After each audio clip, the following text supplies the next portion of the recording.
Okay, good afternoon everyone. Welcome to Bilkent University Library. All of you, I think, are English 102 students working hard on your Faculty of Academic English for this semester.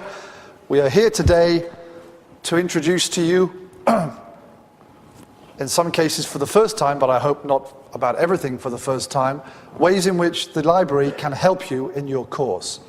This will be the first of a number of sessions, workshops about library resources and the ways that library resources can be used for your course. Everyone is coming to these sessions. The following ones, there are 3 more.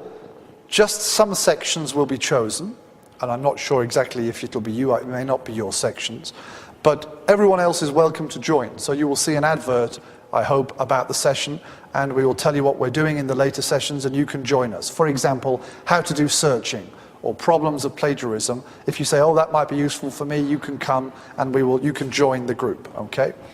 So specifically today, why are here? We are here today to introduce, in a very general and broad sense, Bilkent University Library resources, what we have, how they can be found, and how they can help you in your course, and particularly for your term paper that you're working on, I know, for this course, okay? So we'll introduce the main points quite generally and slowly, and some of them we will talk about in more detail in the later sessions. Here is the plan, here is the outline for the next 40 minutes or so. We'll begin by thinking about information, because everything is to do with information, and your essays, your term papers are obviously based upon different kinds of information. We'll ask some very basic questions. Who needs information and why? Quickly, we'll move on to what your information needs are, and we'll look both at daily life and academic life. What we're going to try and show is that the things you do every day, almost every moment in your life, even when you're sleeping, you're processing information. But almost every point in your life, you're finding information. And what you do in your academic life is just a version of that. It's more complicated, it's more difficult sometimes, it's in a foreign language, but it's the same process. So we're trying to show you that what you do with your teachers in your courses or other courses is essentially the same kind of thing that we do every day. And we'll look at one example to try and show that. And then the second half of the presentation, the main part, is then to say, okay, we've answered these questions, so how can the library help? How does the library fit in to that scheme? What can the library do in terms of these academic information needs? Okay, so here's our first question. Who needs information? We've got some nice pictures up here. Well, the ultimate answer is going to be everyone needs information. A manual laborer, a doctor, an instructor for FAE or elsewhere, a librarian like the ladies who work here, ultimately everyone. Everyone needs information, different kinds of information, different kinds of data, depending on what you're doing, okay? But today we're focusing on you. Here are some Bilkent students, okay? What are your needs? Who needs the information? It's you, and what are your needs? How can we help you? So let's start with this broad question. Why do you need information in your daily life? We'll make our comparison now. We'll start with daily, we'll then move on to academic life to try and show how they're similar. Okay? For example, you need information in your daily life to take care of your health. You need to know what is safe and healthy for you. You also need to know what is dangerous and how to look after your body, for example. You need information to look after your family. One day you will all be married and have wife or husband and children, I hope, and you will need to know many things to look after them and protect their education and so on. To be a good citizen, to be a member of society, to interact with other people, you need to know the rules of a society. That's some very basic information you need. And putting it all together, to have a good quality of life, information is essential. So different kinds of information for different aspects of our life, very important. That's all clear, we all understand that. What about for academic life then? What is the information we need in your academic life as students in the next few years at Bilkent? Well, a number of things. You need to understand your instructor. You need to have information about the English language. That's why you're here, of course, to understand your instructor in class. That's a very basic one. Some other examples, you need information, as we shall discuss, to prepare your essays and term papers. You'll need information to prepare for your exams. You need information to participate in campus life. It's not just about academic things. It's about the broader scope of living a student life. You need information about that. Ultimately, you will all hope to graduate and move on. You need information to help you graduate and then to plan your future career. So there are many things at Bilkent, not just this subject, many things which provide information that you need and you need to use and process. Okay, how do you fulfill your information needs? How do you get the information you need and use it? Okay, what is the process that you go through? And what we're going to suggest here is that there is a very simple way that we all do.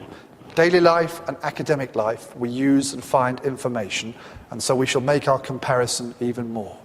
For example, firstly, you need to know what you want. This young person here scratching their head, asking questions. What do I need to know?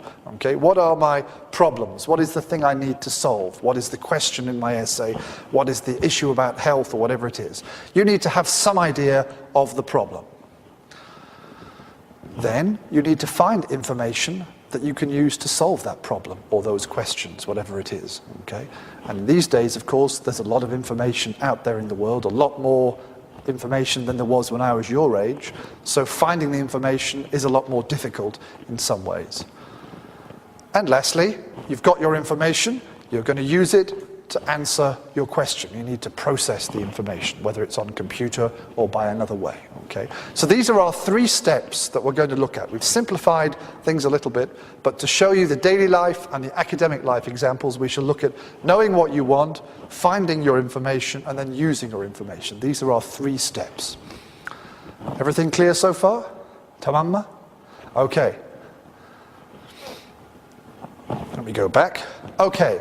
Now, our first example is from daily life, and this is, I'm sure, somewhere where we would all like to be. I'd like to be there at this very moment, okay, swimming in the sea. I don't know where that is exactly, a picture we found. Let's start with daily life, knowing what you want. Here we're going to talk about planning a holiday, okay? That's a very common thing. We all plan holidays. I'm sure you all had Tatil during the summer before you came back to Bilkent. So each and every one of us processes information for a holiday. Now,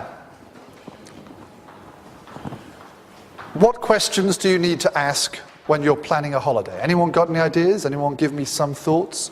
You're planning a holiday, what questions do you need to ask yourself before you start? Let's just take a few ideas here. Anyone wish to start with a suggestion? Come on, don't be shy. Anyone brave? Anyone go to answer? First thing is where I want to go. Okay, very important. Where do you want to go? You're going to go to Antalya? Are you going to go to Rome or something? I mean, that's the very basic question. Where is my holiday going to happen? Anything else? We can build on that. Any other questions we need to ask? Sorry?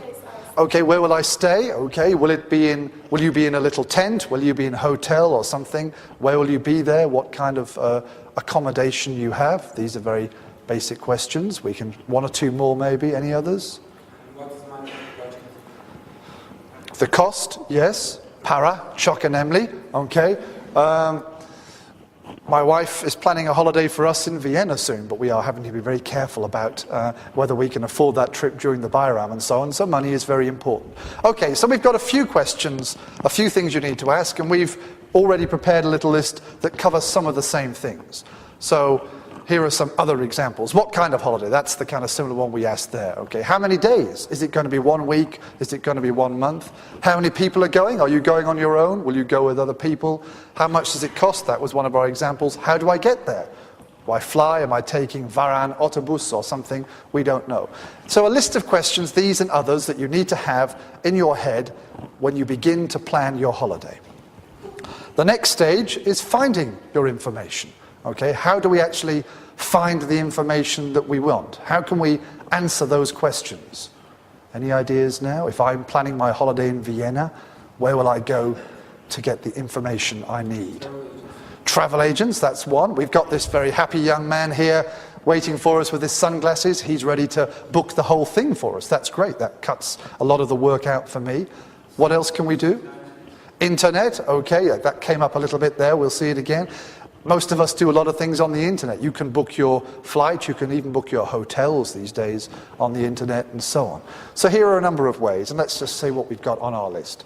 Internet, newspapers often advertise. You can get guides that tell you all the places in Turkey. You can go to the agents, as we said. You can talk to your friends and family. They may have suggestions as well. So these are the ways that you find the answers to the questions we were asking before. Okay, step 2. And finally, when we've got the information and we have the questions we want to put that, then we have to evaluate the information. We have to work with it. Maybe we'll find out that we don't have enough money. We have to change the holiday. We can't go to Vienna. We have to go to Antalya because it's cheaper to get there or something. And then you start the process again. You go and evaluate your information to get the answers. You may start again, or maybe if you're lucky, you can book your vacation. And then as we've got here, we wish you all a great vacation. Okay. So that was one example from daily life, something that we've all done, except when we're very small and our parents plan the holiday for us, but we've all done that kind of thing, okay? Quite straightforward, and we've been able to answer the questions. What we're going to say is that even in your academic life, when you're working for your term paper, it's a similar process, okay? A bit different, a bit more complicated, but basically a similar, same kind of process that you go through. So, what are your academic information needs? Okay, what are your needs when writing your essay? Again, we begin with the first step, knowing what you want. That's the first one. Here, a young student, you see, sitting by her computer, a question mark. She's asking questions. So here are a few questions we've prepared, okay, very general ones. I think the most important one is you need to understand your subject. Now, as far as I know, all the sections in FAE, you're preparing a term paper, but each section has got a theme. Is that right? Or something like that? So most people in the same class are working on the same broad theme, whatever it might be. So the first thing you need to do is to understand that theme, that idea, that subject, whatever it might be, whatever your instructor has chosen. You need to have a broad understanding of that. Then we've got here, get definitions of terms. You need to understand the basic concepts, the basic ideas that form part of your subject. Then you need to look at what you need to know, what things you need for your essay in terms of the questions you're being asked or whatever. And then you need to ask, how much information do I need, for example? You could spend a whole lifetime writing a book about the subject of your term paper, but that's not what your instructors want. They want a shorter term paper. So you need to know how much information you need to help you write your paper, to answer the question or the problem that you have. So these are some of the knowing what you want questions, the initial questions you need to ask. Sit down in your room or in the library or somewhere and think a little bit about this and do some initial research and thinking. Then we come to the next stage, which is the difficult one for many of us, which is finding the information. As we said before, the world is now full of information. We live in the age of information overload, in a sense. Get to the right information is more difficult. So what can you do? Here are just some examples. Okay? You can start thinking of your resources, the things you will use to give you the information. Again, we might start with the internet. Fair enough. We all use the internet almost every day. You can use books. You can look up articles in journals, newspapers, magazines, etc. Okay? Many places, internet, computers, but also physical things you can use to get the information you need for your paper. I'm sure your instructors encourage you to find lots of different resources to help you answer your problem. Then you need to say, okay, how can I find these resources? How can I find the information in these resources? Well, if you're using the internet, you might start with Google. If you want to look at books, use the library catalogue. Search the catalogue, tell you what books we've got here. If you want to find an academic journal, okay, then you can use the library website, for example. It will give you some information about the journals that you can find in Bilkent. We'll say more about these later on. So these are, again, just some of the ways. It's not a final list of some of the things you can use. Very importantly at the end, how to search. Okay? Putting one word into a search engine, as we shall see in a minute, is often a bad idea because you'll just get too many results, too many hits as a result of that, okay? So then you need to think about keywords, what combinations of words you need in order to search, in order to do your search. And if that doesn't work, please come to the library and talk to the librarians. I don't know if you all know, upstairs on the ground floor and then on the first floor we have reference and periodicals room. And in those rooms we have sitting at some desks the reference librarians, and their job is to be there and to help you with your problems. If your instructors give you an essay to write and you're not sure of things, how to find it, come and speak to them and they will help you. They will show you what to look for. So here is our example of a search, just to illustrate this point, okay? We went to Google and we typed in Turkey. And we got almost 300 million results. Now, obviously, none of you have got the time to go through each and every one of those websites. And even though Google tries to give the most important ones first, it's not a guaranteed way. And as we shall see later, many things on the internet are not good. Their information is poor, they are subjective and things like that. So here is a simple search, one word, but we've got too much. So finding your information is very important. Okay, once you've got the information, once you've used some of the resources we've talked about, whether in the library or outside, then you need to use the information. You need to prepare your essay. Firstly, you need to collect and organize what you've got, okay? You can write down your notes, you can keep files on your computer, you can put them on your iPod or whatever it is that you use, but you need to organize your notes. I'm sure your teachers are telling you about this. Then again, as we said, you need to evaluate the information. If you find, like in the case of the holiday, that it's not enough, you must search again, find more information. It's not a simple process of going from A to B necessarily. This might involve eliminating some of the resources. Okay, that one's no use. That's not a useful thing. I don't need that. It may say I need to focus on some information more than others. And then you need to check you've got all the things you need, to all the things you've got, answer your question. If you don't, you need to search for some things again. When you feel you've got all the information you need, you've been working with it, collecting it, then you need to use it to support your ideas. Okay, this is very, very important. I'm sure your instructors have been mentioning this, but the information you're gathering is not just something you're putting here, and then your essay is here, and the question, the problem, they are all connected. So let's take an example. The young man who spoke earlier, what's your name? Özgür. Okay. He could be lying. Maybe he's not telling the truth. I don't know, do I? Okay, I mean, we've never met before. How could you prove to me that your name is Özgür and not Mehmet or something? With ID, kimlik, okay? He can bring out his Turkish kimlik and say, okay, it says Özgür, this must be correct. And I would accept it, I'd say. You've given me the evidence, you've given me the information to support your answer. So that's a simple example. What's your name? Kimlik to support it. Your essay is a very similar thing, but again more complicated. You're using the information you're finding in all these places to answer the problem, to answer the questions that your instructors are asking you, to support your ideas, okay? And once you've done all this, you can send your draft term paper, first stage term paper to your instructor. Congratulations. We hope you all get a good response and you get a good grade at the end.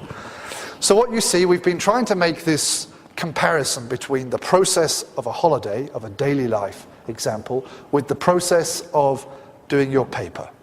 So let's now move on to looking at more specifically, how can the library help you, okay? How can we help you in this? We can help you at each stage. We can help you in knowing what you want, we can help you in finding what the information you need, and we can help you even when using the information, when you're actually at the writing up and processing stage. For example, knowing what you want, well, we have resources. This library pays between $3 and $3.5 million every year for its resources. Okay? A small part of our budget goes on looking after the building, but most of it goes on electronic databases, electronic journals, and books. That's a lot of money. And if you don't come and use those resources, then we're not spending our money enough. You're not helping us to use our budget properly. Okay? We've got a lot of resources here, and you need to come and use them. Not all of them, of course, but you need to know what there is. How do you find this information? Well, there are various ways to help yourself reach the information in our resources. We've mentioned the library catalogue already. We have something called Quick Search, where you can search the electronic resources, and we're working on a big project for that. I'll mention that soon. As I said before, if you have problems, come and see the librarians. They will help you to find the information you need. And finally, using the information, we've got various resources to help you develop your bibliography, and I'll talk about that shortly. And also we have something which we call here a plagiarism database. And we'll talk about plagiarism in a moment, but writing your words, not writing or cutting and pasting from the internet and copying someone else's words is very important, and I'm sure both of your instructors have mentioned this more than once in starting your course. So let's look at some of these in more detail. Let's take the same process, knowing how to find and using, and look at the examples in more detail of what the library has. Knowing what you want from the library. In the library, we have two kinds of resource, two kinds of thing that we pay for every year. We have, on the one hand, physical resources, things that you can touch and hold, and in many cases you can then borrow and take away from the library. Okay, and you can read them in your room and bring them back, hopefully before the due date, so you don't pay a fine. In addition, we have electronic resources, things you can look at on the computer. So let's look at these very briefly to see the difference. So, physical resources include obviously books, magazines and journals. Here, one I was showing you is The Economist, very important journal. We also have what we call audio-visual resources. Now, many of you know the audio-visual room through there, okay, you may have been there. In that room, we have many things, including microfilms and microfiche, a little bit out of date those now, but in addition we have DVDs and CDs in the library, all of which may contain information that you need. These are all physical things that you can touch and borrow or look at physically in the library. In addition, we have our electronic resources, things which do not exist physically until you print them out from a computer. You can look at them on a computer, you can often look at them on your iPod or whatever, a cell phone and so on.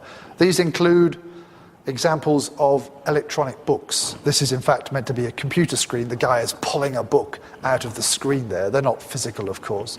Things where they've scanned a book or they've made an HTML file of the book and put it on the internet, for example. Audio books, books that you can download and listen to instead of read. Okay, that's quite good, and we'll talk more about those later on. In addition, a big collection of things which we call databases. Now that's a big word, it just means what? Does anyone know what a database is? What is a database? What does that word mean? Anyone want to have a go? Özgür, you want to have a go? No? See, he said, oh, why did he ask me my name? Now he's going to keep asking me all the time. It just means a collection of data, a collection of information, okay? And different companies produce what they call databases, and they put into them electronically, often electronic versions of journals. Here is an electronic version of The Economist that we saw before. You can also get bibliographic databases that just give you information about articles, and then you need to go and look for them elsewhere and so on. And some of them actually give you data. They give you research data about places and things like that. So these are a very big mixture of resources that we put together and call them databases. And we spend most of our money on those. So physical and electronic, and you access them in different ways. Most importantly then, how do you actually find your information? You've got these resources, physical and electronic, but how do you actually get to the information you want? Well, again, you might start with our old friend Google here. I search Google at least once every day, and I'm sure most of you go to Google at some point during the day as well. There's nothing actually wrong with that. But for a more academic problem, for something which is more related to your university life, if it's a paper or something, perhaps you should look at Google Scholar. It's called Google Academic in Turkish. Has anyone ever looked at Google Scholar? Anyone ever used Google Scholar? Okay, a few hands there. You can connect from the main site, and then what you will get there is articles and other things which Google says is more serious, okay, has got more useful information in it. Plus, at the moment, about 65% of the library's electronic resources can be searched and accessed from Google. Okay, so you can go to Google and it will say da da da da, and at the end it might say Bilkent resource, and that means you can, if you're in the campus, you can click and you can actually get the text from there. So if Google gives you 300 million, Google Scholar might be more useful. Even more so, however, we recommend that you have a look at our website. Okay, see what we have on here. For example, we have our new library catalogue. You can access it from the main page. Click on there and it'll take you to the catalogue. Here you can search for our physical resources. Also, our journals and our electronic books can be found there. You can actually find an electronic book and it will take you to the page of the electronic book from our catalogue. More specifically for electronic resources, on the top of our page, we have what we call quick search, because it's supposed to be quick and it goes through all of those thousands and thousands of pages of electronic databases and it'll search for the things you want from there. So catalogue and quick search we recommend. Here is the catalogue itself. Once again, we've typed in the word Turkey. We've selected title, so we're just selecting Turkey in the title. Click search.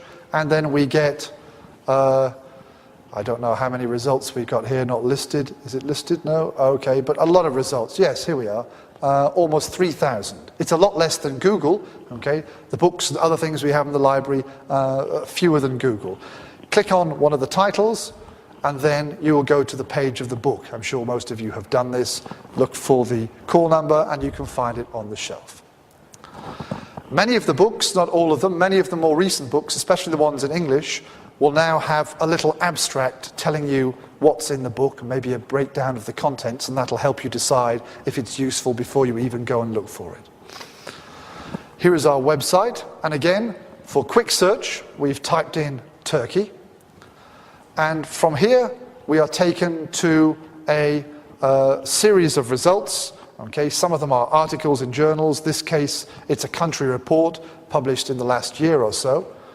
The total number of results, 521, so a lot less. Still quite a lot, but a lot less for you to work your way through with just one word.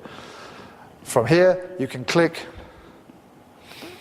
full text, and in this case, you will then get the full report about Turkey, okay, up-to-date information about Turkey.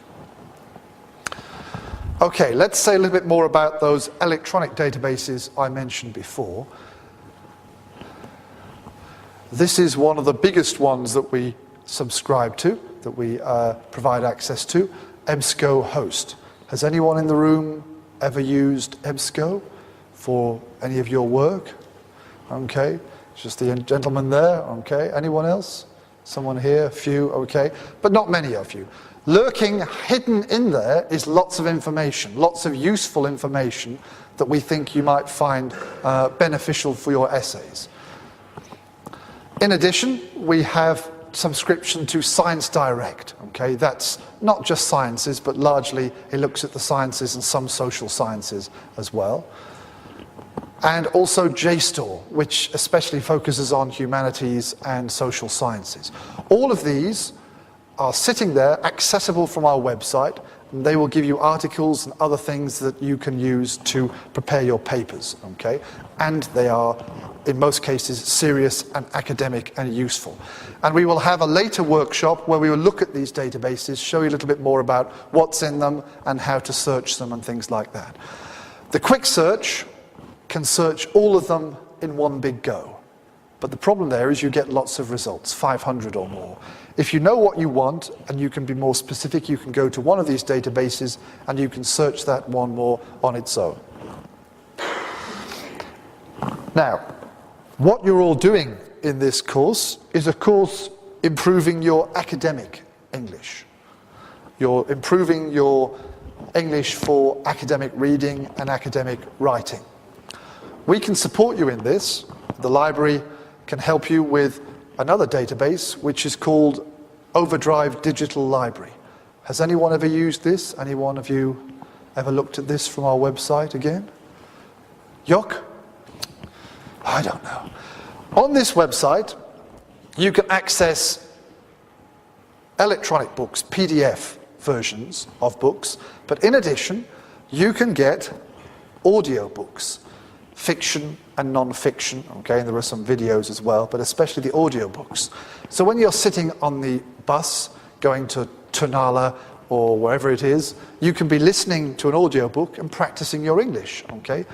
Practicing your English listening or whatever. Or you can download them onto your computer and listen them to there. So even with your English, the library has got this very important resource which we think your instructors might find interesting. It may be incorporated in one way or another into your courses. It's quite a useful resource. Okay, so you've got your information. You've been to the library, you've gathered your books, you've looked at the databases, you've even listened to an audio book, you've got all the information, enough information, you've got 2 days, and I don't know, Philip or Moira wants you to give in the draft of your paper, now you have to use it, okay? Evaluating, this is, as we mentioned before, the key to the using stage, and as I'm sure your instructors have said, every resource that we have is not perfect or necessarily correct and accurate for what you need. You need to think very carefully about why it was created. You need to ask various questions. Who is the author? Who's the person that created this? Okay, and why were they doing it? Is it up to date? For example, Google Books. It's a great project Google has, putting all these books online, but most of the books are 100 years old or something because they're out of copyright. That information may not necessarily be up to date and accurate for what you need today. Objectivity, what is the point of view of the resource? No one is completely objective. We all have our own opinions and thoughts. It's the same for a book or a website as well. We'll look at some examples in a minute. Is the information valid? Is it correct and true? Okay, so you need to evaluate resources, work with them before you just simply copy them out. So let's investigate, audience. Who was the expected reader of the audience? Knowing who the reader was is also important. Now, let's look at this in a bit more detail. This is a very interesting website that one of the librarians found. It's called Uncyclopedia. Now, it even looks a bit like Wikipedia, the same logo and so on there. But in fact, it's a kind of joke site. Okay? It has entries for things which are in fact kind of jokey or silly and so on. You're all Turks. If you go to Uncyclopedia and read the entry for Turkey, you will know very quickly that this is not true. Okay? You will know this is not an objective site. This is not correct information. But what if you were looking for something else? What if you were looking for information about China or Venezuela? Okay, you don't know about those countries so much. If you found those entries on here, maybe you might think, oh, this is very good, write it all down and give it to your instructor. Okay? The internet is a very dangerous place. However, the library resources are not so bad. We have, as we've seen before, electronic resources you can search. We're just going through the same process. Click on the PDF and so on. Go back. And you will get the country report that will give you accurate information about Turkey or about Venezuela or about China or whatever it is. Okay, they are more reliable. They have been analyzed by academics. That's why they're there. So we would suggest that the Bilkent resources, you should use them because they're, in theory, more reliable than the things you find on the internet. Okay, throughout the process of preparing your term paper, you will be collecting and gathering information from books, articles, websites, whatever it is. And at the end, you need to take all that bibliographical information and you need to make a list of works cited. Your instructors will be expecting that, okay? And here is a little sample of someone's bibliography. The library can help you with this. There are various databases. The one we currently have, and we're hoping to expand this, is something called EndNote. I don't know if anyone's ever heard of this. In this, you can store all the things you've been using. make a big list and keep updating it when you find more information, build up your bibliography, and at the end, depending on what your teachers want, if they want a certain style, if they want you to arrange your bibliography in a special way using double quotes or single quotes and so on, okay, the Chicago style, the MLA style, whatever it is, EndNote will process your bibliography for you and make that list according to the style. So you don't even have to do all the hard work that I had to do 20 years ago, which is to learn these different styles and so on. So that's there to help you get that right, okay? Finally, at this stage, I'd like to stress again that you should not copy, cut and paste from the internet. Okay? Your instructors, your teachers, they want your ideas and they want your words. Now we know that this is English. This is English. It's not your native language. You're still working on that. So they're flexible up to a point, but you must be focusing, trying to get your ideas and put them yourself. Okay? Don't plagiarize. And in some cases, if you copy things, you're actually breaking the law. You're breaking copyright law as well. We have a database which is called Turnitin. Have any of you ever had to send an essay to Turnitin? Anyone ever used Turnitin in any of your courses? No? Okay, well we should press the instructors more. The instructors can create a class on Turnitin.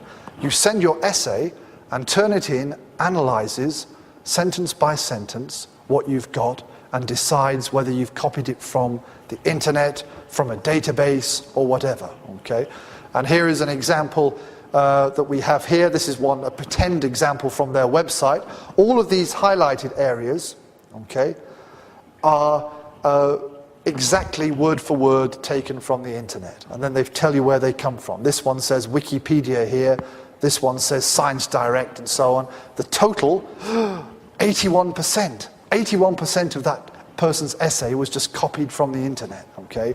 Very bad boy or girl. But by using this, it's not just a matter of finding the bad boy or girl, but trying to encourage you to try and use your own words. Go to your instructor, ask them for help, and so on. Okay, EndNote and Turnitin we will talk about in the later workshops. We will tell you a little bit more about those resources and talk a little bit about the problems of bibliography, citing, and plagiarism, and so on. For all these electronic resources, I just want to remind you that you don't have to be on campus. Okay? If you live on campus, if you come to the library or go to the labs, computer labs, then you can reach the electronic resources that we have.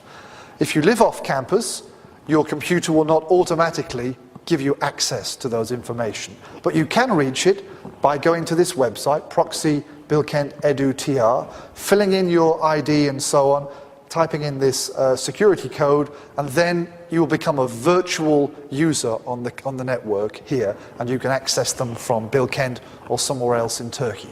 So if you're working at home in Ankara, don't think, oh, I'll just go to Google because it's too late now. You can reach all of our stuff from by this method.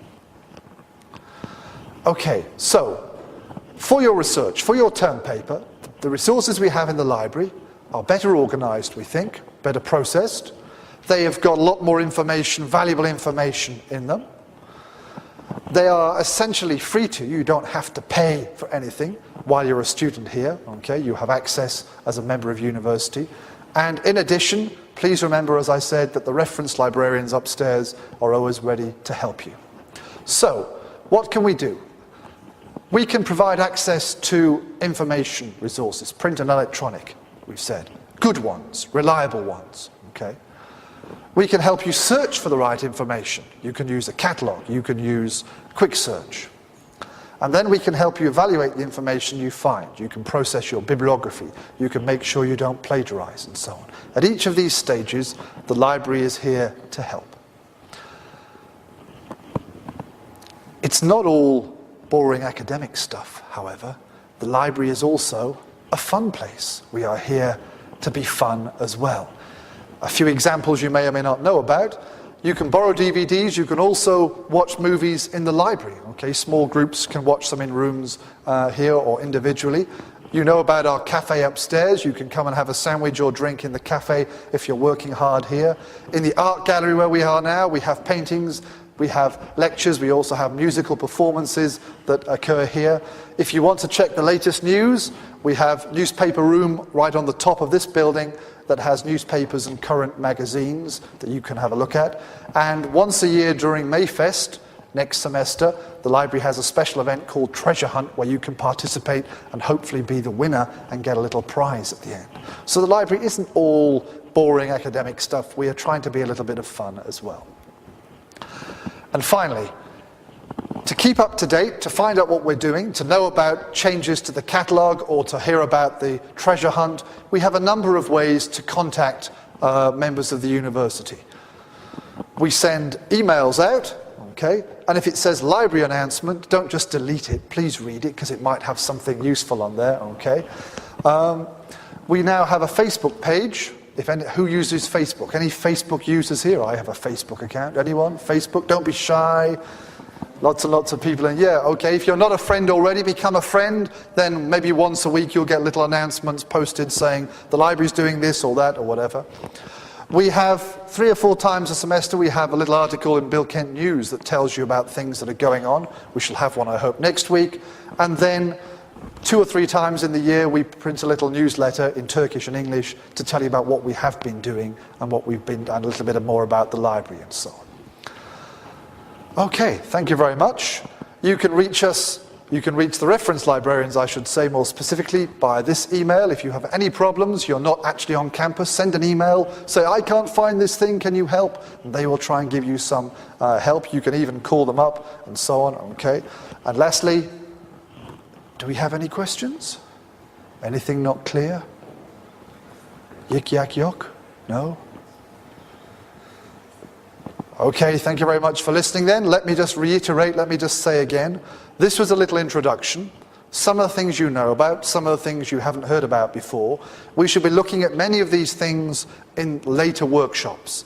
The databases, EndNote, searching the catalogue, the plagiarism problem, and some other things. If you want to come back and work a little bit more informally, a little bit more interactively, then you can do that and we'll be here for you. And some of the classes will have to come, the others will be informed about that, and we look forward to seeing you at that. Please remember, our job is to help you, okay? These guys give you the work to do, make your life difficult. Our job is to make your life a little bit less difficult by helping you to do that. In the correct and scholarly way, of course. So please help us to help you. Okay? Tamam mı? Okay, thank you very much.